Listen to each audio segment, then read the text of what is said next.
Bienvenidos. La entrevista de hoy va a terminar de manera accidentada porque seguramente será con señas desde el control de que hay que ir redondeando. Porque tengo muchas ganas de hablar hace mucho tiempo con esta persona que nos acompaña en la tarde de hoy, que es Roberto Padilla, a quien le doy la bienvenida. Bienvenido, Roberto. Muchas gracias. Saludarte, todo bien. Roberto es el titular, entre otras cosas que hace, del Ministerio de Prevención de Adicciones de la provincia de Misiones. Estamos arrancando un nuevo año, te doy la bienvenida, te agradezco por tu tiempo. Y la pregunta que tengo es si estamos arrancando un año que será igual o más complejo que el 2025. Bien, en primer lugar, como para descontracturar la charla, arranco el año cumpliendo años, valga la redundancia. Muy bien.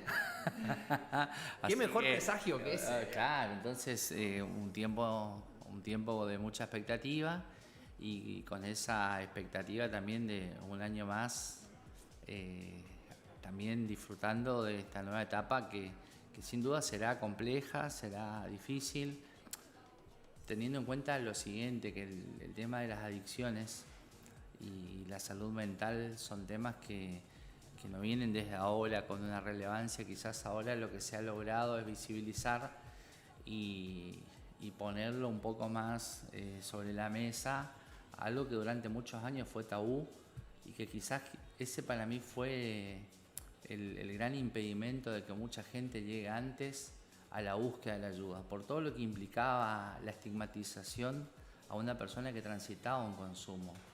Eso me parece que quizás es uno de los mensajes más fuertes como para empezar a charlar, que yo vi en la primera etapa de la gestión, que hay que trabajar muchísimo sobre la desestigmatización, Sí.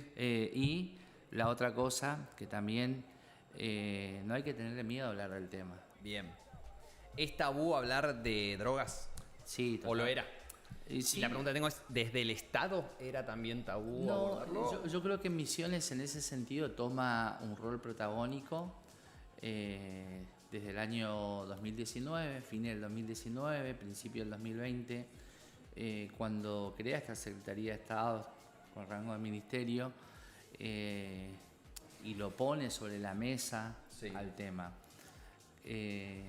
Solamente de todas las provincias de la Argentina, quien tenía la posibilidad de tratarlo casi de igual como lo está tratando la provincia de Misiones era Córdoba, que por muchos años fue como un modelo y una referencia para... No tenía ese dato. Para toda la... Sí, Gigena Parker. Bien. Gigena Parker fue un gran referente y tenía también un cargo de secretario de Estado por muchos años y fue también aparte el impulsor de un congreso que se llamaba RAC, que ahora Córdoba no lo está haciendo, pero que ahí convocaba a todo el país. Y Misiones, cuando se crea esta Secretaría de Estado, se empieza a transformar en una referencia. Vos ya eras subsecretario desde la creación, ¿no? Subsecretario de Prevención de Adicciones, sí. La pregunta que tengo para hacerte al respecto, que me meto ya en un tema político, es ¿qué riesgo corres también, no? ¿Por qué? Porque vos te jugás, estoy hablando como Estado, ¿no? Sí. Te jugás políticamente a poner un tema sobre la mesa. Eso te puede salir bien, como te puede salir mal también, porque visibilizás, y ahí viene, ¿no?, la cuestión política detrás. Bueno, vamos a resolver eso que visibilizamos, pero qué jugada arriesgada en un principio. Sí, que quizá en ese sentido mi tarea con este tema no nace a partir de mi incorporación a la gestión.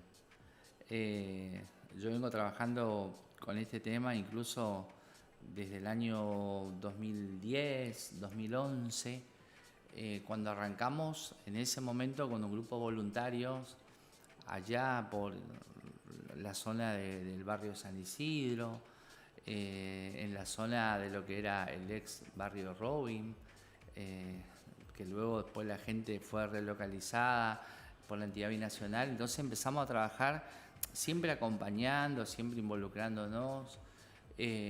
No era funcionario todavía en el área, pero por ejemplo en el año 2015 y 2016 yo ya había tenido como voluntario y a instancia del trabajo que venía haciendo contacto con el Ceronar, justamente con el que hoy es nuevamente el secretario, el doctor Roberto Moro, me había convocado a Buenos Aires, se había interesado por la tarea que veníamos haciendo y hoy ya llevamos muchísimos años en San Isidro con un voluntariado que ya hemos trabajado con más de 300 familias, Manzana 8.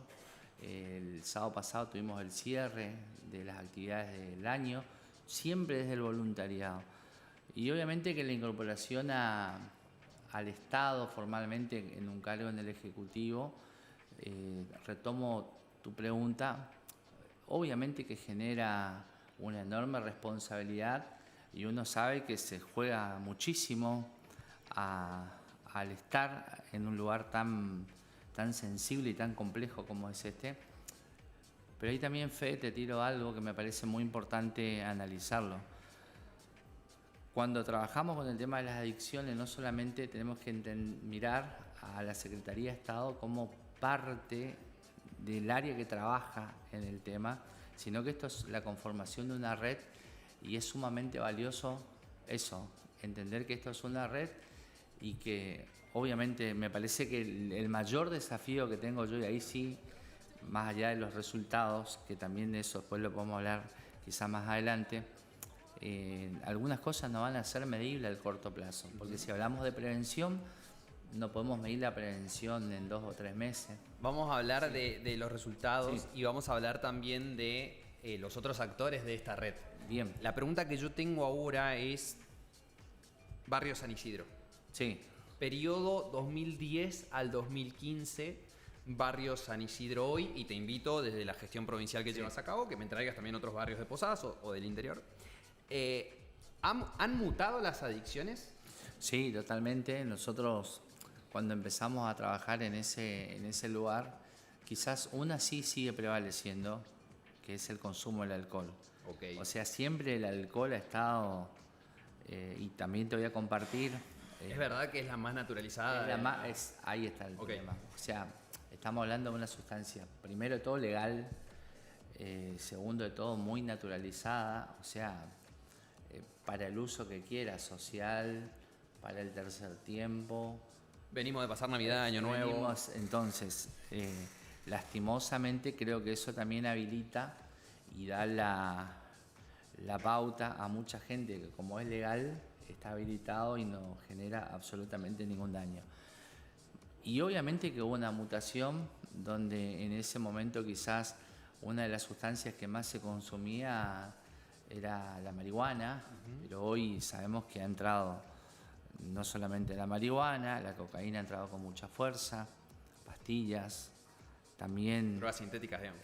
Sí, y también hace un tiempo atrás, incluso antes que yo asuma, veníamos trabajando todo lo que era el consumo de la pedra, que en principio había tomado mucha fuerza en todo lo que era la zona del Alto Uruguay, porque había ingresado... Por el ingreso de Brasil. Exactamente, pero después se fue... Pero esta pregunta es como el meme. Esa pedra que mencionás, ¿está hoy entre nosotros? ¿Está en el barrio San Isidro? Está lo que comúnmente se le denomina, los pibes lo dicen pipean, entonces lo que se pipea es la pedra, la piedra, por eso se lo llama pedra porque tiene el nombre del Brasil, pero es un residuo de la cocaína que se hace con muy baja... Como la pasta base, ¿no? De la exactamente, de muy baja calidad y la batalla que nosotros tenemos y la que estamos trabajando es que es una sustancia altamente adictiva, que el efecto es muy corto, entonces ¿qué hace la gente? Demanda al cuerpo. Exactamente, todo el tiempo, entonces por eso genera una adicción demasiado fuerte. Y es accesible también económicamente. Y totalmente, porque justamente al ser un residuo, los costos son mucho más baratos, están mucho más accesibles, pero los daños que generan psicológicamente, neurológicamente, físicamente, son terribles. Entonces es una batalla muy fuerte. Y hace 2 años atrás empezamos también a trabajar con algo que cuando medimos en el primer informe de gestión en el año 2020, junio del 2020, nosotros presentamos el 26 de junio del año 2020, me acuerdo como hoy, en la Casa de Gobierno, todavía en pandemia, el primer informe del Observatorio Provincial de Drogas. Bien. ¿Quién estaba en esa presentación? Quien gobernaba en ese momento, el doctor Oscar Herrera Watt, el ministro de Gobierno, el obispo de la ciudad de Posada, el presidente del Consejo Pastore, la presidenta del Superior Tribunal de Justicia y obviamente los integrantes de ese gabinete de la Secretaría de Estado de Prevención de Adicciones. Cuando nosotros presentamos nuestro informe, obviamente se veía un gran trabajo sobre la Ruta 12, pocos dispositivos y presencia en la Ruta 14, y en ese informe muy poquitos datos acerca de lo que era la adicción a las apuestas online y a los juegos en línea. Prácticamente nada. Hoy un gran problema. Exactamente. Entonces, 5 años. Como para contextualizar de cómo han ido apareciendo. Perdón, y además es un problema que es muy propio de los jóvenes también, ¿no? Lo de las apuestas Y vengo fe de estar en Buenos Aires hace 15 días, un poquito más, donde se presentó la última encuesta, la 7ª encuesta nacional de educación. Se entrevistaron se encuestaron a 1080 escuelas de todo el país, cerca de 120.000 alumnos.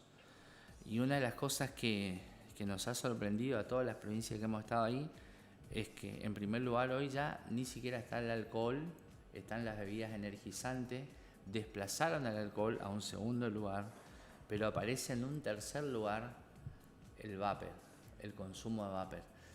Entonces, indudablemente lo que demuestra... Es un retrato de época también, ¿no? Perdón la interrupción. Sí, ¿no? Digo, en un mundo donde vivimos cada vez más acelerados, donde el bien más ansiado o el más preciado, a la vez más escaso también es el tiempo, y las ansiedades o la ansiedad como que es protagonista de nuestro día a día, bueno, aparece el vapor, las bebidas energizantes, ¿no? Y ahí aparece otro dato que me parece sumamente valioso ponerlo, porque también creo que este espacio tiene que llevarnos a eso, a la sensibilización y a mostrar la realidad tal cual es. Nosotros, cuando miramos los números de los alumnos que están transitando un consumo problemático y deciden buscar ayuda, el 48,6% no busca ayuda en una primera instancia con su familia. Lo busca con un amigo.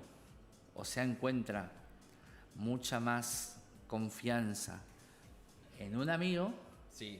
que en su familia. ¿La puedo picantear? ¿Tiene que ver con la cuestión conservadora cultural que vivimos?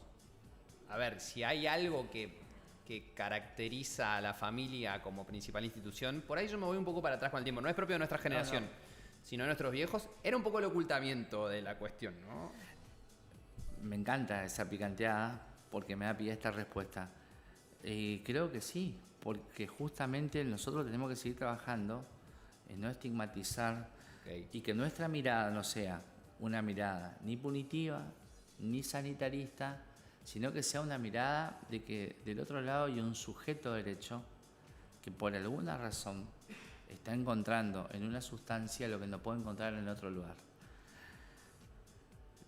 Pero lo que también me llamó poderosamente la atención, y que eso sí es un dato muy llamativo, es que después de los amigos aparece en segundo lugar la figura de la madre, no la del padre. La figura de la madre, como la figura de confianza cuando ese adolescente o ese joven está transitando un consumo problemático. Aparece la contención por sobre la autoridad. Mejor descrito no puede ser. Y lejos, casi 50% más abajo, porque tenés un 46%, en un 24-25%, recién aparece la figura del padre. ¿Qué quiere decir esto? Que se ve a la madre con esa mirada más maternal, más protectora, de mayor comprensión ante la situación, y la figura del padre todavía con esa figura punitiva de si le cuento la reacción, el castigo, la prohibición. Entonces, dejaron muchas cosas muy fuertes esta encuesta nacional en las escuelas secundarias, que me parece que para trabajar en la parte educativa va a ser sumamente importante y valiosa para orientar la gestión, porque me hablabas al comienzo de cómo vemos. Yo creo que tenemos un parámetro, de hecho yo lo hablé con el ministro de Educación, con el profesor Ramiro Aranda. Él fue juntamente con las autoridades del Consejo de Educación que autorizaron esta encuesta. Le compartí algunos números y él coincidía totalmente. Me dice, aunque no lo tenía, pero es lo que uno percibe rápidamente. Es la madre yendo a la escuela, poner la cara por el hijo, ver cómo resuelve, cómo acompaña. Así que interesante los números de esta última encuesta. Estamos hablando con Roberto Padilla, ministro de Prevención de Adicciones de la provincia de Misiones. Estamos hablando un poco de tu faceta desde la gestión. Yo ahora, después de un par de preguntas más, te quiero llevar a una faceta personal. Sí. Y por último, a una faceta desde la fe. Sí. Y empezamos a tejer también esa red que hablabas hoy. Y también dentro de las tres facetas vamos a conectarnos en un punto en común que tiene que ver con las adicciones y tu trabajo de por sí, que yo creo que va marcando también un camino, una vida, ¿no? En economía se habla mucho de que la inflación, hay como dos corrientes para leer la inflación. Hay una corriente muy importante que dice que es un fenómeno 100% de emisión, producto de la emisión monetaria, y hay otra corriente que dice que es un fenómeno multicausal, que decide que además de la emisión hay otros factores, por ejemplo el tipo de cambio, que hacen que haya inflación en las sociedades. Las adicciones son de un fenómeno, o se originan en un fenómeno único, o son producto de un fenómeno multicausal. No solamente multicausal, sino que también es un fenómeno multidimensional. ¿Por qué? Porque hagamos un ejemplo. Dos hermanos en una familia fueron a la misma escuela, fueron al mismo club, tuvieron la posibilidad de nutrirse de un estudio extra, música, pintura, inglés, pero de los dos hermanos, uno tuvo una tolerancia a la frustración de una manera y otro no. Uno optó por gestionar la emoción de una forma y el otro hermano, al no poder gestionar la emoción de la forma en que gestionaba su hermano mayor, por ejemplo, que decide entrar en una situación de consumo. ¿Y el papá qué dice? El papá dice, pero si le di a los dos lo mismo. Okay. Tuvieron todo. Pero no hay una causa solamente. Después tener la otra. En un hogar donde de pronto no tuvieron la posibilidad de una escuela privada, no tuvieron la posibilidad de un club para practicar deporte y así sucesivamente un montón de cosas, pero sin embargo el pibe se esforzó, luchó, salió adelante, trabajó y estudió, y otro directamente ante la situación se entregó y tomó la decisión de no avanzar, de no progresar, de no luchar, y eso es lo que vemos muchísimo. Entonces no hay una sola causa. En una crisis familiar, a veces un hijo procesa de una manera, otro hijo procesa de otra, y ahí podemos empezar a indagar y a meternos en cuestiones que son muy sensibles para la persona que transita un consumo problemático, y a veces la persona te dice, no pude manejar tal cosa, y está con el hermano que dice, pero si yo le digo, sí, está todo bien, vos le podés decir, pero cada persona es individual y lo que a vos te afecta, de pronto en un área, a mí no me afecta, pero si damos vuelta, algo que a vos no te afecta, a mí me termina afectando. Entonces, por eso decimos que las herramientas de la prevención son muy fundamentales, porque podés hacer una prevención específica cuando hablas directamente del tema, o podés hacer una prevención inespecífica. Por eso, tu definición es fantástica. El origen de las adicciones puede ser multicausal. No podemos poner a todos en un envase y que todo, por eso cuando se trata también la adicción, cada persona es singular. Es un mundo, claro. Y otra cosa, Y cada tratamiento... La singularidad del tratamiento. La singularidad del tratamiento. Algunos empatizan de una manera muchísimo más rápida y toman rápidamente la decisión de generar una empatía con el tratamiento y adhieren al tratamiento. Y otras personas pasan años, no solamente que no adhieren al tratamiento, sino que no tienen conciencia del problema que están transitando y hay una negación sistemática de lo que están viviendo. Entonces, obviamente que la definición es un problema multicausal. Yo cumplo hoy 1 año y 1 mes sin fumar tabaco, cigarrillo. Fumaba Philip convertible. Haciendo este comentario, esta alusión personal, ¿cómo te involucrás vos a este mundo? Si has sido una persona que ha tenido adicciones, que las tiene, o si en tu entorno ha habido gente que dijiste, bueno, hay que hacer algo por esto. ¿Cómo llegás a este mundo? Y así me meto en tu plano personal de la entrevista. Yo creo que uno siempre transita esto o se involucra porque ha tenido situaciones en el entorno y ha tenido amigos y ha tenido un montón de gente muy cercana. La viste de cerca. La vi no te la contaron. Exactamente. Entonces, cuando uno se ve atravesado por la situación y no específicamente tiene que ser un problema de adicción, puede ser un problema de salud mental, puede ser un problema de depresión, puede ser un problema que se generó, que hoy quizás la persona ya salió a flote, pero que en el momento en que a nosotros nos tocó acompañar, o a mí particularmente, me movilizó muchísimo. ¿Cómo empiezo con todo esto? Y justamente en el barrio San Isidro, porque en la congregación en la que estaba en ese momento, por Cervalía Meguino, un profe me cuenta una situación que había tenido con un alumnito. Lastimosamente por la adicción, había tomado la decisión de quitarse la vida, un estado depresivo muy fuerte. Me dice, mirá, necesito que vengas, que des una charla para los compañeritos que todavía no pueden procesar, no quieren ir al aula, estamos atravesando una crisis. Y la realidad es que, obviamente, en una primera instancia de voluntad y de vocación, digo, voy a ir de lo pastoral y vamos a estar ahí.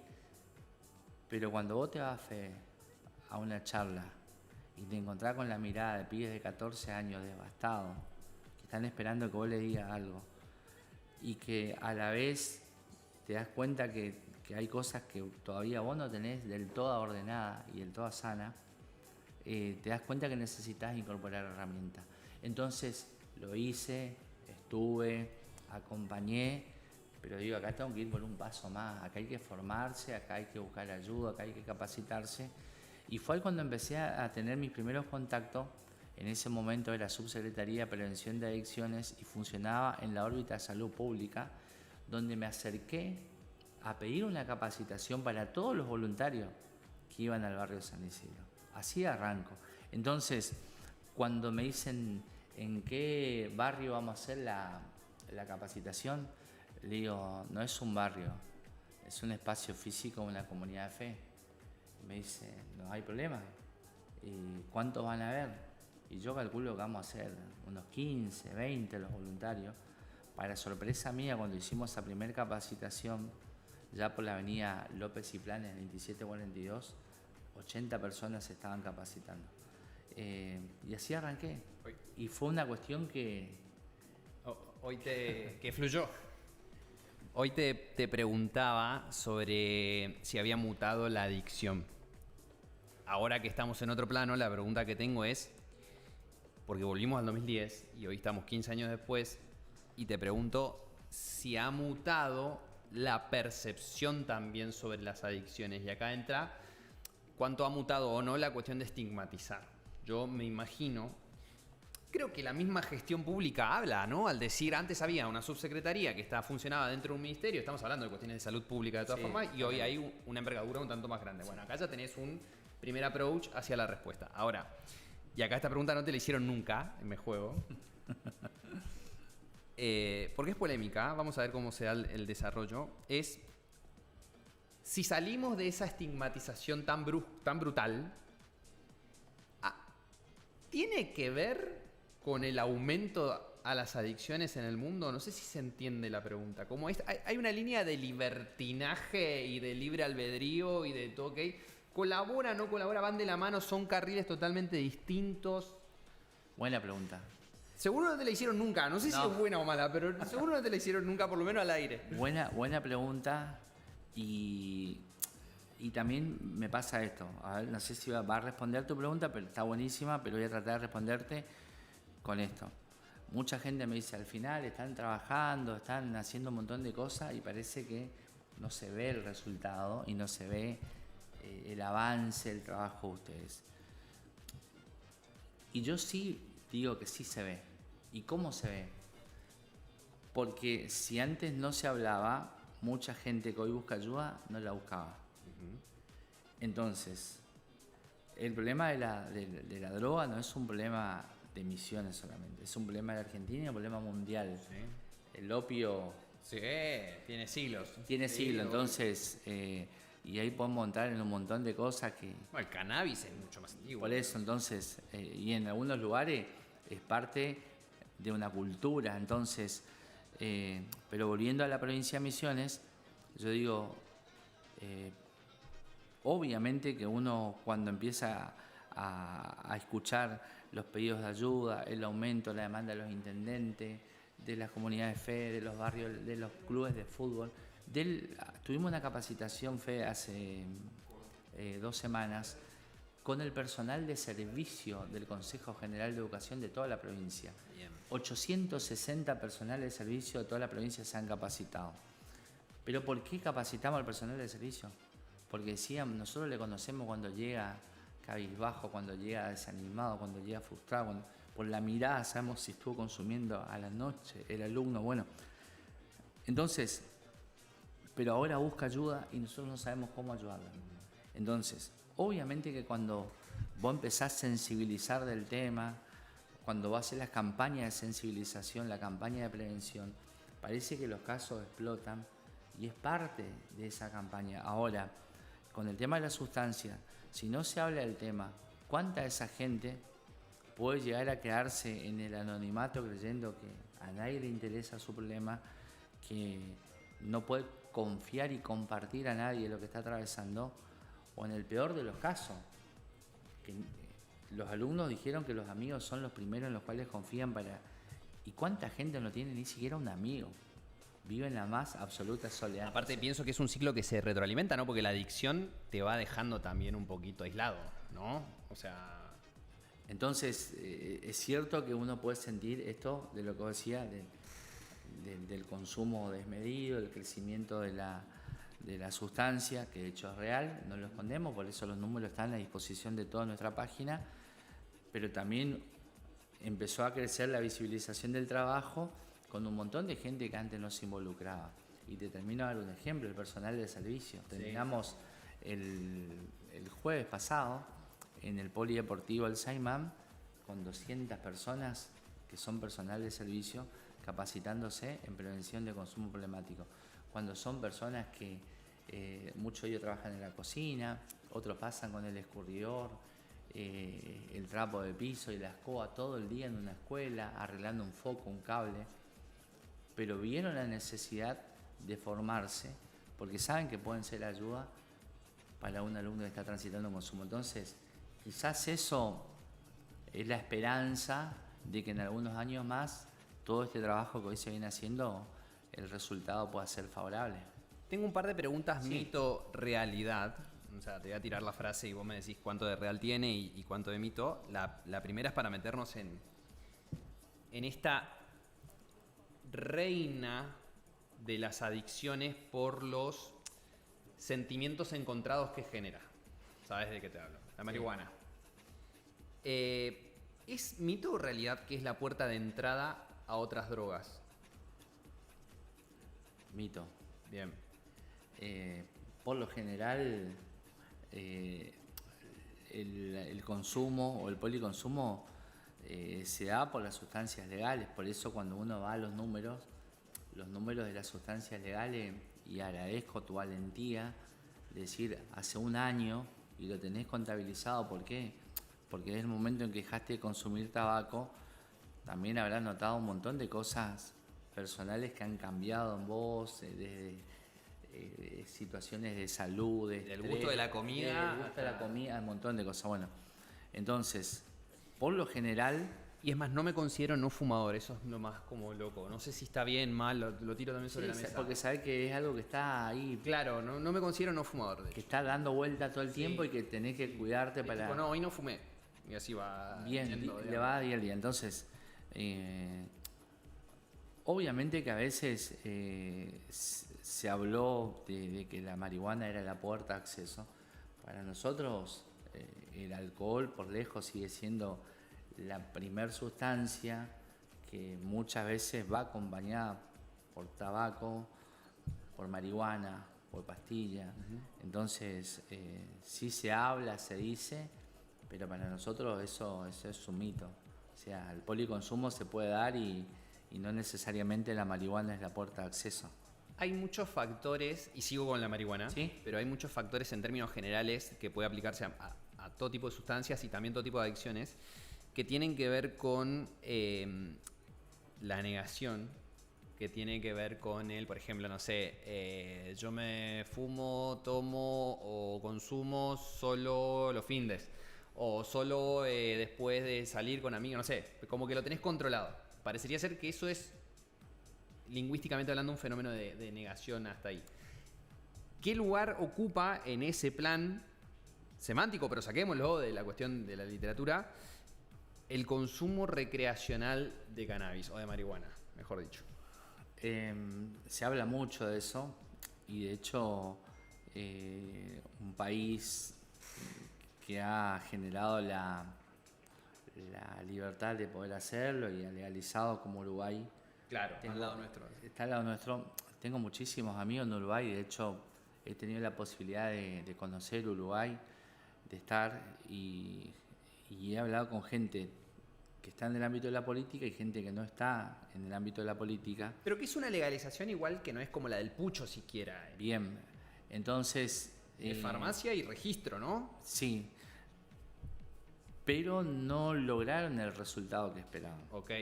Entonces, me parece que ninguna sustancia puede ser tomada como... ¿Qué es vencer el narcotráfico, el resultado que esperaban? ¿O a qué aspiraban ellos? No, yo creo que pensaban quizás tener un poco más de control, pero lo ilegal sigue dando vuelta y es un mercado demasiado grande y es un tema para charlarlo largo y tendido. Entonces, me parece que no resolvieron el problema y varios de los que impulsaron eso hoy dicen no logramos lo que esperábamos y quizás tarde años. Bueno, hay países como algunos europeos, el más conocido por ahí, Países Bajos, después tenés Canadá, algunos estados de Estados Unidos que han legalizado, y después hay un caso particular que a mí me llamó siempre mucho la atención porque lo seguí desde el día 1 y un día me tuve que comer que revirtieron la decisión.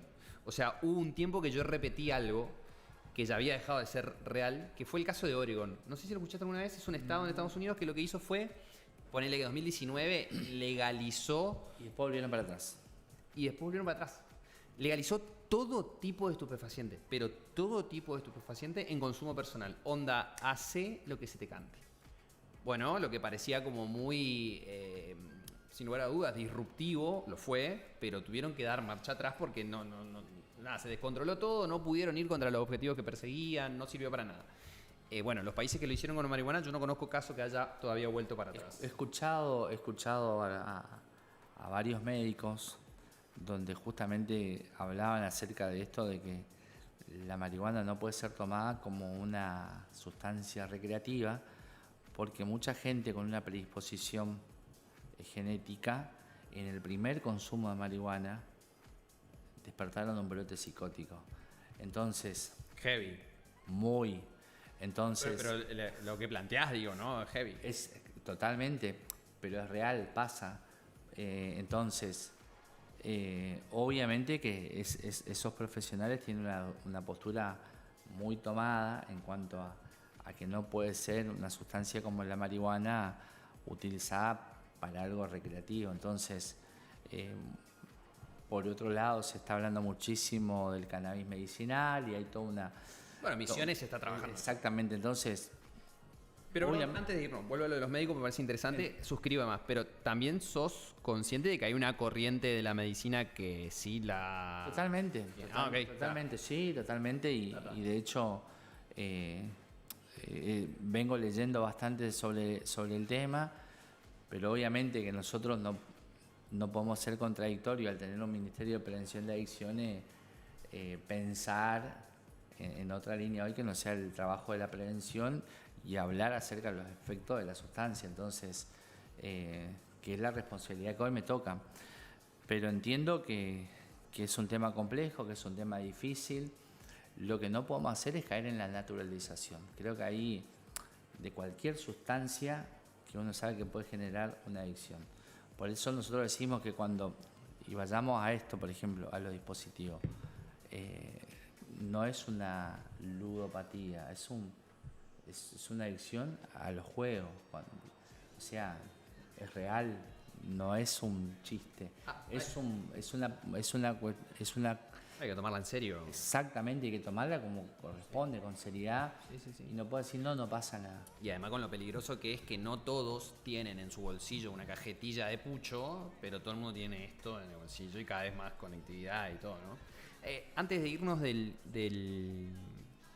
tema, que me interesa mucho lo que tiene que ver con la gestión, con lo que tiene que ver con el consumo de marihuana y demás, quiero hablar de las adicciones en términos de lo que tiene que ver con los juegos y demás. Hubo un caso a fines del año pasado, hace semanas nada más, muy importante, vinculado a una fiesta de egresados. Después se vio que en realidad no fue tan así, pero cuando sale la noticia de que se la patinaron en el casino, a nadie le sorprendió, porque por suerte en la sociedad está como bastante a flor de piel que hay un serio problema con la timba. Y a la gente que le gusta mucho el mundo del fútbol, que consume mucho fútbol, sabe que hace ya varios años, y sobre todo en Brasil, está muy fuerte el tema de los jugadores. Y cuando vos ves en la primera del fútbol brasileño, de los 20 equipos, esto fue hasta junio de 2025, todos los equipos de primera tenían un banco digital o una página de apuestas en la camiseta. Y tuve la suerte de conocer Salvador de Bahía hace muy poquito tiempo. Cuando pasás por la autopista al costado ves el estadio, la arena, y tiene el nombre de una empresa de apuestas. Cuando le pregunto al chofer del Uber que nos estaba llevando, me dice que no solamente es la empresa como el más monumental, viste que más es la empresa que auspicia el monumental, sino que además tienen el centro de apuestas adentro en ese palco que se veía de la autopista. Y ahí decís, bueno, estos tipos están un nivel más allá, con todo lo bueno y todo lo malo. Porque genera, pero también lo malo, que es tremendo. Totalmente. En el mundo de las apuestas. Me meto en el tema de adicciones, pero con una pregunta de rigor política, social e histórica. Pero es tan breve que te vas a cagar de risa. ¿Misiones es una provincia conservadora? Sí. O sea, es una provincia que está fundada por inmigrantes, tiene una regambre de mucha gente de afuera, con cultura muy conservadora. Si bien es una provincia con la población más joven del país, eso lo reconocen todos, pero sigue siendo una provincia muy conservadora todavía, donde la fe, no estoy hablando de una sola, estoy hablando de la fe, sigue siendo un tema... Sí, la ruta jesuítica. Totalmente, el turismo está vinculado, entonces obviamente que sí, para mí es una provincia que es una de las pocas provincias que todavía sigue teniendo esa característica y ese perfil, al menos por lo que percibo, y lo dicen mucha gente de afuera también. O sea, está mirada como una provincia con ese perfil y con ese lineamiento, muy, muy conservador.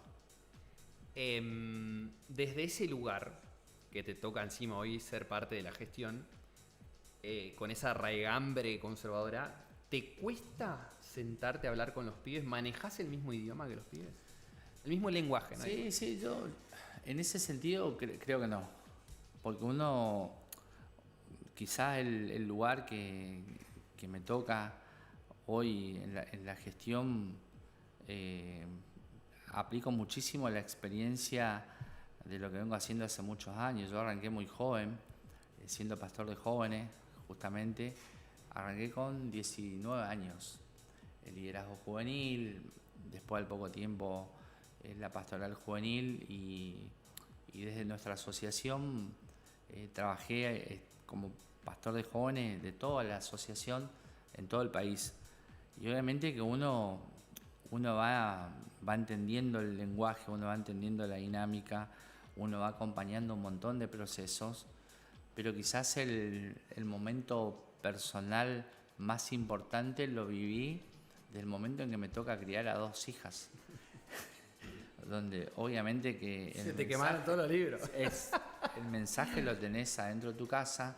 Sí. Por suerte hoy ya una recibida, profesional, médica, la otra está por empezar el año que viene la facultad, la licenciatura en psicopedagogía, pero obviamente que uno aprende muchísimo de los jóvenes. Soy una persona que valora muchísimo a los jóvenes, que considera que en los jóvenes hay un potencial enorme y sobre todas las cosas soy un enorme agradecido a la juventud, porque cuando yo tenía 18, 19 años, pensando, ¿no?, en los pibes que están hoy en lugares, ya sean en comunidades de fe, en gestión o en espacios de toma de decisión, digo, hace algunos años atrás nosotros queríamos hacer un montón de cosas, pero nos costaba muchísimo más. Entonces, digo, ¿cómo quisiera tener ahora la edad que tenía allá cuando quería hacer? Y había otra dinámica, no había la apertura que hay ahora. Obvio. Y aún así logramos un montón de cosas y soy un tremendo agradecido por eso. Y los pibes para mí son un gran potencial que dejan enseñanza todo el tiempo, que obviamente hoy tienen una manera de pensar que saca mucha gente de la comodidad, del confort, y que uno también tiene que ir tratando de entender la dinámica de la sociedad. Y te vuelvo a repetir, Fe, lo vivo y lo viví en el momento en que mis hijas comenzaron a crecer, que tenía charla y que cuando la escuchaba hablar decía, cuánto debo aprender todavía, cuántas cosas desconozco, cuántos términos, cuántas expresiones, y quizás eso también te tiene que llevar a ser abierto y a entender muchas cosas que antes se veían o se pensaban de una manera y que hoy se viven y se piensan de otra. Hay una desafección en términos generales, pero también con mucho hincapié en los jóvenes, de las venas democráticas. Hay un escepticismo muy importante hacia lo que tiene que ver la política, pero también hay una baja de involucramiento de los pibes en ONG, clubes de barrio. Y esta intro, es una pregunta también de mito realidad, y me meto ya en la cuestión de fe, pero también la restrictiva que te lleva a vos, que no es la fe en términos generales, sino la cuestión del evangélico. Pregunta mito realidad es: ¿la Iglesia Católica está perdiendo fieles? ¿La Iglesia Evangélica los está ganando? No. Yo creo que cada... No quiero hacerte rivalizar, lejos de eso, para nada. Pero es como para hacer un frame, un marco. Sí, yo creo que cada uno tiene su impronta. Quizás en ese sentido, desde lo personal, te digo, tengo un afecto y un cariño enorme por un montón de gente que conozco en la Iglesia Católica y de las cuales hicimos muchísimas cosas juntos, y hoy con muchos me encuentro incluso en el ámbito de la gestión. Quizás lo que pasa son las formas en la cual cada una encara el trabajo. Robert, acá arranca una batería mía de preguntas desde la contundente ignorancia. Wow. Así que sentite libre de corregirme, pero te tiro una. Sí. Yo agarro la avenida, alguna de las arterias principales, que puede ser de afuera de Cuarantacoco Marola, o puedo agarrar la avenida López y Planes. Yo lo veo desde el auto en el semáforo a esto, de las formas, de cómo se lleva a cabo una misa. Ahí hay una forma muy importante y vos decís cómo llama la atención. Otra pregunta que tengo, mito de realidad dentro de esto, es: ¿la Iglesia Católica espera a los fieles? Esto es cero hate a la Iglesia Católica. Yo me recibí en el Roque González, estudié en la Católica de Santa Fe, en la UCA en Buenos Aires, e hice el CIAS, que es un centro jesuita. Pero la Iglesia Católica espera a los fieles es un acuerdo de cuándo se inicia la misa. Y lo que yo sé, de lo que a mí me cuentan, es que la iglesia evangélica se dedica como a ir a buscar a los vecinos. Hay mucho trabajo territorial, Bien. hay mucho trabajo social, hay mucho trabajo de campo. Por eso te digo, o sea, cuando uno arranca muy joven, esto que estoy haciendo ahora lo he hecho siempre. Hoy con la posibilidad de hacerlo un poco más o mucho más.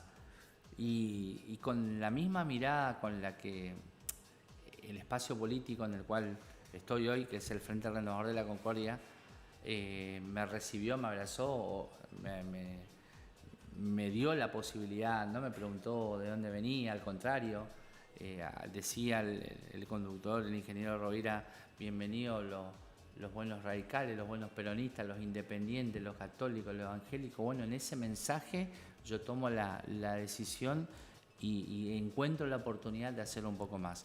Y en relación a esto que vos planteabas, yo creo que sí está claro que hay una militancia, que hay una manera en la que se trabaja con la música, que se está trabajando en los barrios, que también está haciendo esto visible, la participación de no quedarse solamente en una militancia y un mensaje desde un púlpito, que no está mal, que yo también lo hago los domingos, pero que el lunes a las 5:30, 6 de la mañana nos estamos preparando para ir a trabajar y desarrollar una tarea pública en otro ámbito. Y no disociás una cosa de la otra. Son la misma persona cumpliendo una misión. Y saliendo un poco de la liturgia, Sí. pero seguimos en el tema de las formas, Sí, sí. también una cuestión un tanto costumbrista, porque ya utilizamos la palabra conservadora para misiones, así que acá vamos a hablar de costumbre. Quien oficia la misa en el evangelismo es una persona mucho más acorde a los tiempos que vivimos hoy, ¿no? Habla un poco de los hábitos. Sí, el pastor obviamente es una figura que... Y en un rato le vamos a dar también a la iglesia evangélica, para que no parezca que es todo contra la iglesia católica.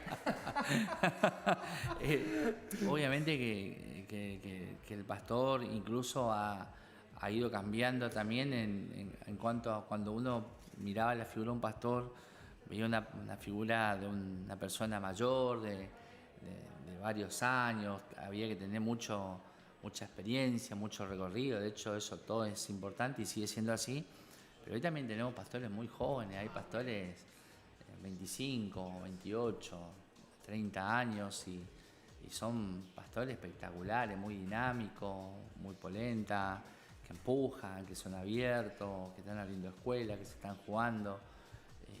Y obviamente que también es muy respetable de aquel que considera que su vocación está puertas adentro de una iglesia, y después está lo que creemos que está bueno, puertas adentro, pero también el puertas afuera. Y decidimos involucrarnos y meternos y con todo lo que implica el costo de estar y de participar y de meterse. La iglesia evangélica, primero, Sí. ¿qué se hace? ¿Cómo es el curso o la preparación para convertirte en pastor? Vos sos pastor. Sí. Y la segunda pregunta que tengo es si la iglesia evangélica tiene muchas internas, fisuras, o por qué hay tantos pastores. Bien.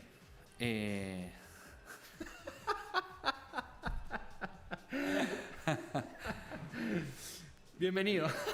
En primer lugar, obviamente que reconocemos que una persona que va a asumir una tarea tan importante como el pastorado debería entender que tiene una vocación y un llamado específico para eso.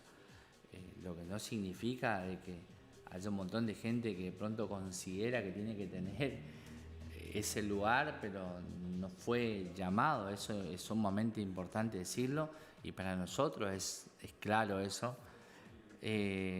Obviamente que hay que formarse, hay que conocer sobre todo la palabra, hay que saber de un montón de áreas. Uno cuando lleva adelante una tarea como un pastorado tiene que ser absolutamente responsable y tiene que ser una persona que tiene que saber que cuando se para en un púlpito a compartir la palabra hay un montón de gente que escucha y que uno sabe que ese mensaje tiene que ser un mensaje reconfortante, un mensaje que tramita esperanza y no utilizar ese espacio para sanar heridas personales, frustraciones personales y desde ese lugar creer que ese es un lugar de poder. Al contrario, ese es un lugar de servicio, ese es un lugar que te debe posicionar en un lugar de servicio. Vos estás ahí, más allá de la responsabilidad pastoral, es un lugar de servicio. Y en relación a las divisiones y a la conformación, la organización evangélica un poquito no es una organización vertical. Si bien tenemos las confraternidades, los consejos pastorales, pero es mucho más fraternal. Cada organización tiene autonomía, se maneja, salvo las organizaciones más grandes y que tienen por ahí filiales en todo el país, tienen una manera de organizarse totalmente distinta porque demandan otra organización, pero no es que nosotros tenemos a una persona, esa persona nos baja línea y todos hacemos lo que esa persona dice. Entonces es mucho más horizontal nuestra organización que vertical, y eso le da la posibilidad a muchos de desarrollar un potencial, a otros no les beneficia porque se sienten muy solos, se sienten que... Y obviamente que también está ahí a prueba el llamado y la vocación de que si realmente estás para eso o no. Una de las cuestiones donde se grafica esa horizontalidad tiene que ver con el financiamiento también. No, yo creo que no, porque esto, te vuelvo a repetir, Fede, esto es servicio. Okay. O sea, uno tiene que entender de que si hay, lo va a hacer un poco mejor, bienvenida la ayuda, y si no hay que hacerlo igual. Y te dice alguien que viene alquilando un espacio físico hace muchísimos años, que no cuenta con un espacio propio. Que eso es donde vos oficiás totalmente, donde muchas de las cosas que le hicimos, o el 100% de las cosas que le hicimos con el trabajo, con el acompañamiento de la gente local, y donde estamos haciendo un montón de tareas sociales, barriales, con mucha gente anónima que entiende el objetivo por el cual vamos al barrio. Entonces, eso también depende de cada uno. Cuando vos tenés una carga, tenés una vocación y tenés la claridad de que fuiste llamado para eso, así como Dios te sostiene en los momentos de proceso, también aparece el recurso para llevar adelante la tarea. Vamos a hablar del contexto y de paso también vamos a conversar sobre cuestiones más globales para hablar de actores del mundo de la fe. Pero primero en el contexto, sobre todo que tiene que ver con la nación, la pregunta es, la Iglesia Evangélica la describías como un espacio de servicio, como un espacio de militancia, una palabra que me gusta mucho. En el contexto actual, que se entienda la pregunta, ¿no? ¿Se agiganta la Iglesia también? No, yo creo que uno tiene que ser muy humilde y muy mesurado en la evaluación, porque a veces se tiran ideas y conceptos de los cuales se pueden distorsionar, y la realidad es que uno siempre tiene que trabajar con humildad, con sencillez, y bienvenido sea si empieza a haber un reconocimiento, bienvenido sea, pero no creo que sea gigante. Yo creo que ahí hay un peligro que todo ser humano lo tiene, y no eximo la al vanidad, pastor, ¿no? la vanidad, el creer que tengo más que otro. Entonces yo creo que aparte de aprovecharse de un mal momento, porque es un mal momento económico, no, bueno, por eso se agiganta la... Entonces me parece que en ese sentido uno tiene que tener mucha mesura, tiene que ser muy... Y también uno va surfeando olas. Hay veces que la gente recurre a la fe y encuentra... Y hay veces en los cuales está planchado y no pasa absolutamente nada, y uno no aparece, no está... Quizá ahora en este tiempo sí hay todo un movimiento y hay un hablar de la comunidad evangélica por algunas cuestiones que están pasando, pero vuelvo a repetir, siempre la Iglesia ha estado en mayor o menor medida, más visible, menos visible, pero siempre ha estado ahí. Yo vivo en el barrio Las Tacuaritas. Creo que te imaginas más o menos hacia dónde te estoy llevando. Sí. Cuando yo ingreso por la 147, por Itambé Mini, para llegar a mi casa, Para no hacer la rotonda que queda frente al CEPAR y hacer un cruce de ruta que por ahí es necesario, me meto en Itame Mini con semáforo y yo doblo en una de las calles internas para llegar al barrio Las Tacuaritas. Atravieso un lugar clave ahí que es la Fundación Reto. Creció impresionante. Es impresionante la cantidad de autos, motos, colectivos y de fieles, ¿no? Sí. Que van y que acuden. Impresionante, ha crecido. Miércoles a la noche pasé por ahí, me lo agendé y dije, bueno, este es el horario como pico, tope. Y 500 personas fácil un miércoles a la noche. Tremendo. Sí. Pero tiene que ver también con el trabajo que hacen con las adicciones. La Fundación Reto a la Vida tiene 30 años en la provincia de Misiones. Quiero contar un ejemplo. Yo jugaba al futsal, la Liga del Brown, que era la Apofusa, y estaba el equipo. Unos cracks los pibes que jugaban en el equipo y eran todos pibes del centro de rehabilitación. Sí, hoy con una gran mirada desde la reinserción social, con industria de panificado, elaboración de alimentos. Venden en Empanadería de Toy también Mini. Tienen un espacio en el parque industrial, hacen un laburo descomunal realmente. Por eso te digo, pero vos hablás con el pastor de Reto, el pastor Miguel Benítez, y tenemos la misma edad, cumplimos año el mismo día, el 7 de enero los dos, y un pibe extremadamente humilde, se crió en un barrio El Dorado, no se la cree. Entonces digo, está en uno también, y es un pastor que hace muchísimo, no solamente ahora como congregación, porque tiene hace poco la congregación, sino hace 30 años lleva adelante la fundación, aparte de ser un gran amigo, es una persona a la cual admiro muchísimo, por esto que te estoy diciendo, muy sencilla, muy humilde. Hoy el mundo político está mirando con ojos diferentes a un fenómeno argentino, pero que es global. Y sobre todo con mucha fuerza en Latinoamérica por las misas que da, que él llama misión de servicio. Estoy hablando de Dante Gebel. Es una cosa medio rara porque se escribe Hebel, pero se pronuncia Gebel. Es un hombre que hace 10 años adquirió el microteatro ahí cerquita de Los Ángeles, da misas todos los domingos. En YouTube están sus misas completas, ya está llegando casi a las 1000. Mueve multitudes y tuvo una gira el año pasado en Argentina que vuelve a hacerla por Latinoamérica este año, que es Presidente, jugando un poco con una idea de candidatura presidencial dentro de su show esto.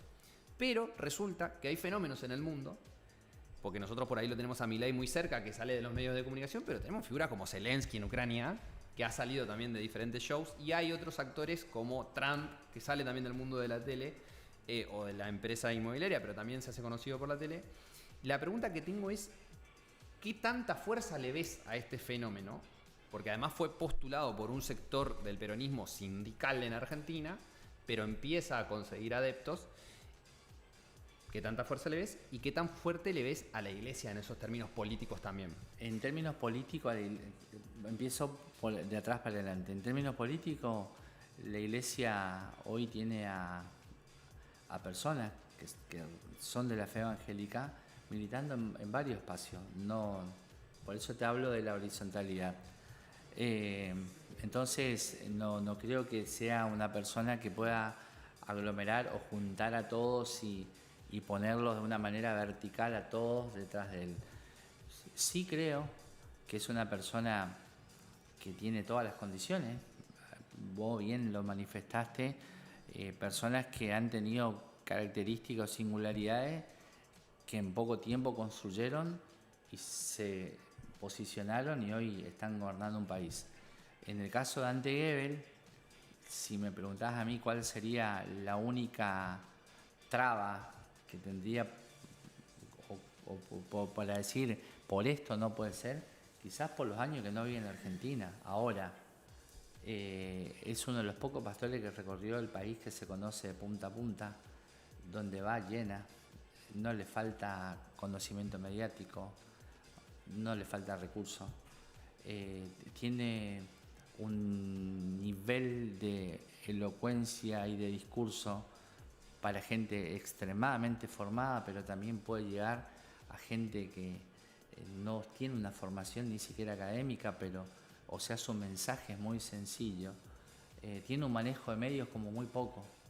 Entonces, lo que sí me parece raro y que lo manifiesto es que él nunca ha dicho nada.